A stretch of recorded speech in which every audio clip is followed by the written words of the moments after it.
Question FMCG. এফএমসিজির full form কি না ফাস্ট মুভিং কনজিউমার গুড, অর্থাৎ কি দ্রুত পৌঁছে দেওয়ার সামগ্রী। মানে আমরা বুঝতে পারছেন কিছু? কারা পৌঁছে দেয় দ্রুত পৌঁছে দেওয়ার সামগ্রী বলতে কারা? Amazon, Flipkart. অনলাইনে বাড়িতে বসে যে আমি কিছু অর্ডার করলাম তো বাড়িতে এসে ডেলিভারি দিয়ে যাচ্ছে, এইটা হচ্ছে কি এফএমসিজি। এইখানে কত শতাংশ মানুষ কাজ করছে? বাড়ির বউরা কাজ করতে যাচ্ছে? বাচ্চারা যাচ্ছে? বৃদ্ধরা যাচ্ছে? কারা যাচ্ছে? অ্যাকচুয়ালি ইয়াং বয়সের ছেলেরাই যাচ্ছে, খুব কম, মানে 1 থেকে 2%, 1% থেকে 2%, এর বেশি সেরকম নয়। এরপর কি রয়েছে আইটিআই অর্থাৎ প্রযুক্তিবিদ্যা, সেখানেও কারা কাজ করছে? খুব কম মানুষ। সেখানেও যদি বলা যায় এই ইয়াং বয়সের ছেলেদের কথাই বলা যায়, মেয়েরা খুবই কম, সেখানেও এই 1% থেকে 2%। এরপর রয়েছে বিউটিশিয়ানে কারা যাচ্ছে? সেখানে ছেলেরা যায়? একটা যায়। বৃদ্ধ বয়সের পুরুষ মহিলা যায়? বাচ্চারা যায়? অ্যাকচুয়ালি কারা যায়? মেয়েরা যায়। ইয়াং বয়সের মেয়েরাই যায়। সুতরাং সেখানেও দেখতে গেলে এই 1 থেকে 2% বা 2 থেকে 3% করতে পারে, মানে বেশিরভাগ মেয়েরাই যায়, কিন্তু বেশিরভাগ ছেলেরা যে এফএমসিজি কিংবা আইটিআইতে কাজ করে তেমনটা কিন্তু নয়।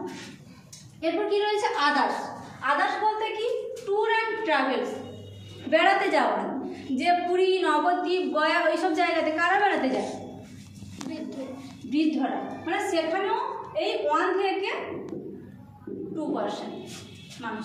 তাহলে প্রত্যেকটাতে মানুষ ছাড়া তো কোনো কিছুই সম্ভব নয়, মানুষই যাচ্ছে কিন্তু সংখ্যা খুবই কম। বাকি পড়ে রইল কি হেলথ। এবার হেলথে ঠিক কারা যাচ্ছে?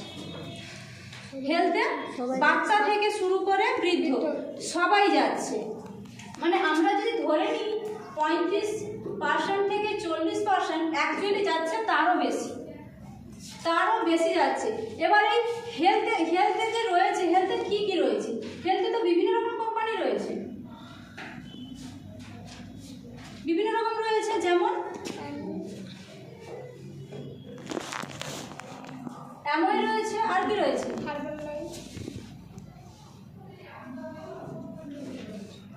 হার্বাল লাইফ, আর কি রয়েছে?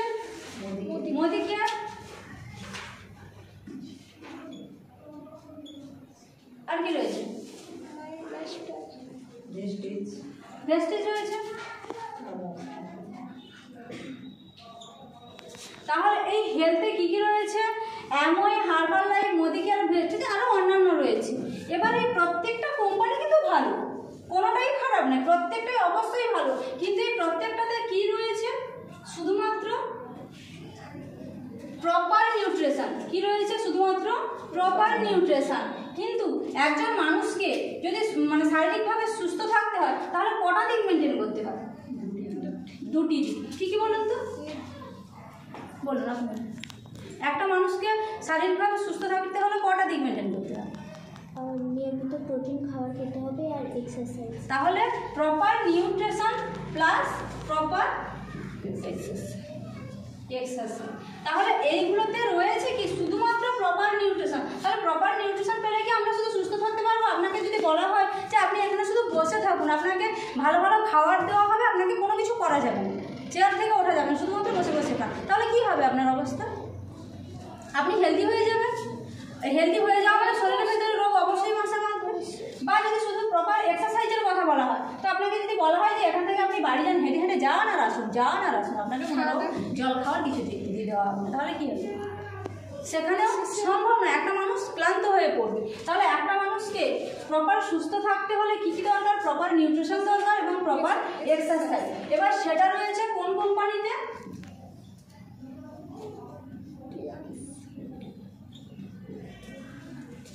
যেটা নিয়ে আমরা কাজ করছি। তাহলে এইগুলো একটা করে কোম্পানি বা ইন্ডাস্ট্রি। তাহলে এইগুলো কি একটা কোম্পানি বা ইন্ডাস্ট্রি। আর টিয়ান্স কি? এটাও একটা কোম্পানিকে আমরা ইন্ডাস্ট্রি বলতে হবে। তাহলে এইগুলো প্রত্যেকটাতে কি রয়েছে? প্রপার নিউট্রিশন, যেটা দ্বারা একটা মানুষ সম্পূর্ণভাবে সুস্থ হতে পারে না। কিন্তু আমরা যদি টিয়ান্সে কি রয়েছে? প্রপার নিউট্রিশন এবং প্রপার এক্সারসাইজ রয়েছে। তাহলে টিয়ান্স যদি আমরা এখানে ট্রিটমেন্ট করি তাহলে এখানে আমরা কি পাবো? সম্পূর্ণ শারীরিক সুস্থতা পাবো। এবার এই প্রপার নিউট্রিশনটা প্রপার নিউট্রিশনটা কি না 3000 বছরের পুরনো আয়ুর্বেদিক সায়েন্স, আর প্রপার এক্সারসাইজ কি 5000 বছরের পুরনো আকুপাঞ্চার সায়েন্স। এই দুটো রয়েছে কোথা? টিআরসি। বোঝা গেছে?